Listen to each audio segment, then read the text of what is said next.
Really proud of the guys. It was a hard-fought game against the number 2 team in the country. Even game in the first half, even though we just, like everybody else, we weren't able to run the ball. And that's something that we felt like we could run enough that we could protect better than we did. But you can't rush for 87 yards and have 6 sacks and beat anybody, much less a really, really good football team. So give Notre Dame credit. They're really, really good. When they stepped up in the second half on defense, they really stepped up. I was really, really proud of our defense and our kicking game. That's by far the best either one of them have done. Our defense kept hanging in there, and our kicking game gave us great field position.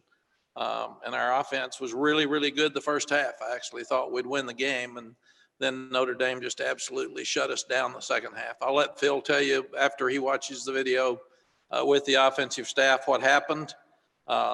You saw it, I saw it. Looked like they whipped us up front, and they got too much pressure on Sam, didn't have enough time to get the ball to the guys, and we knew that was an issue. Unless we could run the ball well enough in this game, we knew that we couldn't protect well enough to get the ball downfield, and we had to throw the ball to win the game. We knew that, and give Notre Dame credit for getting that done. Questions? Okay, thanks, Coach. If you have a question, please use the raised hand function. Our first question will come from CL Brown. So go ahead, CL. All right, Mack. Did Notre Dame do anything in terms of their front four? Was it anything, technical that they did from their scheme, or was it just a matter of physically you felt like they controlled the line of scrimmage? No, probably a combination of both, CL. Again, I said Phil's going to talk about all that on Monday, so if I'm going to discuss all that here, we don't need Phil. So we'll let him tell you exactly what happened. I thought they blitzed more the second half. That put us in one-on-one situations where we couldn't help out each other, and some of our guys just got whipped. And in terms of building this program, is that kind of a front four? Is that where you want to get to? Is that what you're trying to emulate in terms of a defensive line that can kind of control a game? Yeah, they've got 16 seniors.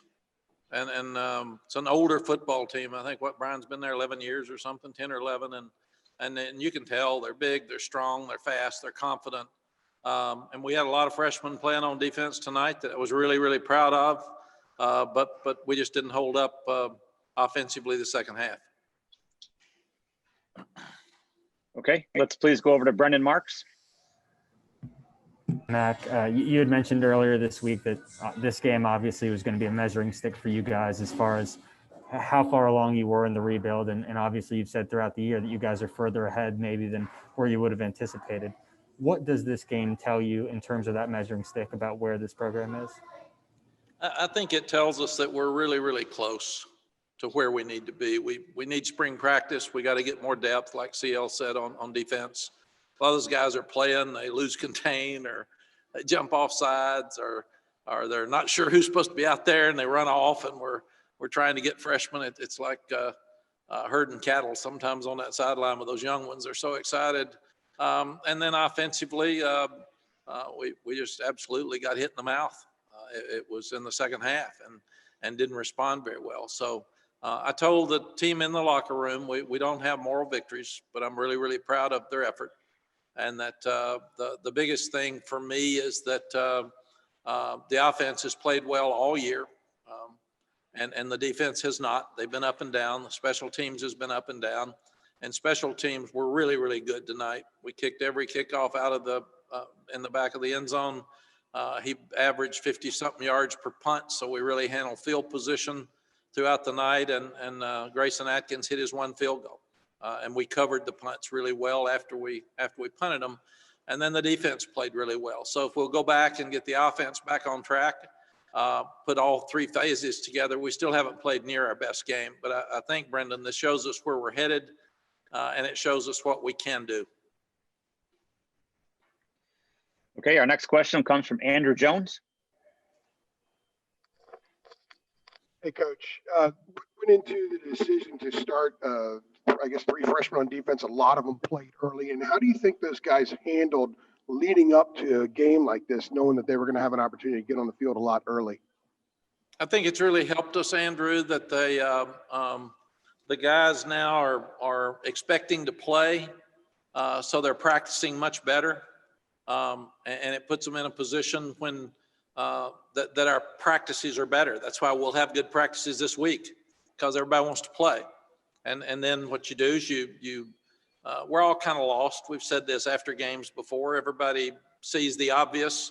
The obvious is our defense played better than they have, and the offense didn't in the second half. And we had us a heck of a game there starting the second half and just didn't respond as well.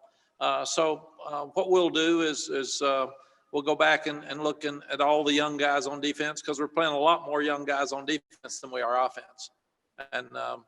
And we'll just try to figure out why we didn't block them as well, why the running game wasn't productive, and why we have sacks, because it's unfair to a quarterback to be harassed like that, and he's not sure how long he's got to sit back there, and we can't do that again for Sam.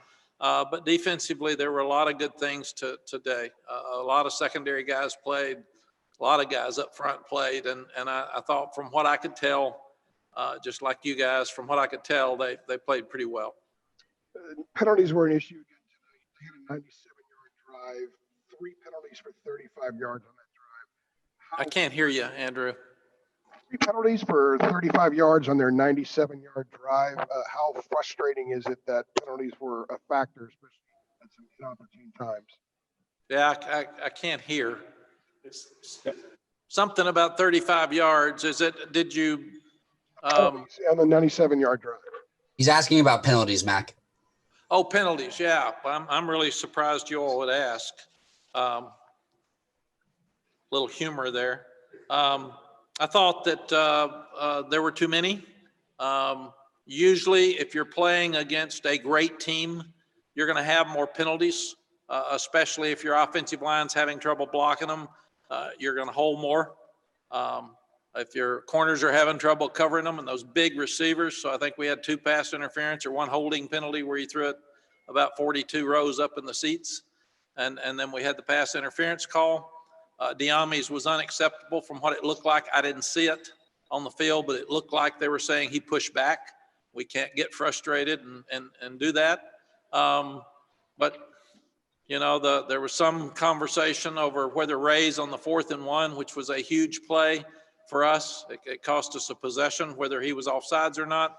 Some people said, the TV people thought that he was not offsides and the center reached out to grab him. So once again, Andrew, we can sit here and discuss all the penalties tonight, but I'd rather look at them and see if they were penalties and send them to the conference office, because we're getting 3 or 4 back usually that weren't penalties during the game. So until we start being critical of kids, I'd like to know that it was a penalty. Okay, let's move over to Greg Barnes.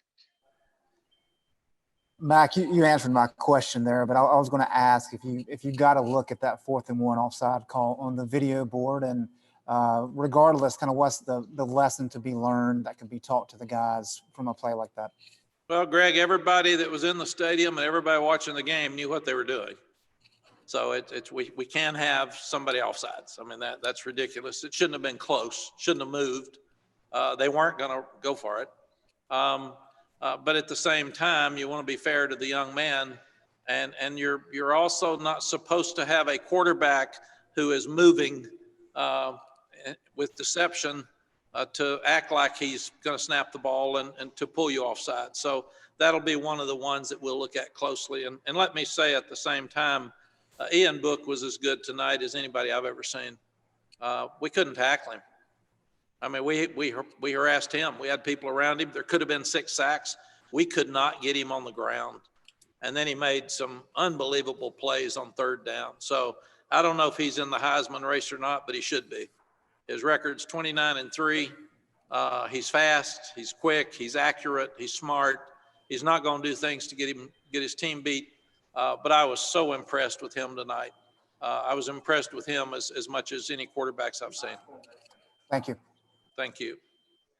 All right, we'll close up with Coach Brown with Alyssa Ray. Go ahead, Alyssa. Coach, you guys have one of the best backfields in the country. For them to hold him under 100 yards rushing. What does that say about their run defense? Alyssa, it shows the same run defense that held ETN to about 40 yards and Clemson to none. I mean, they're really, really good. And we knew that going in. But the difference was Clemson was able to protect well enough to throw for 400 and something yards. And I thought we had an opportunity to do that. And we were doing it in the first half until we got really, really backed up. But we lost our momentum when they punted us down to the 2 twice. And we never got it back. So it's just a credit to them. They're really, really good on defense against the run. They're as good as anybody in the country.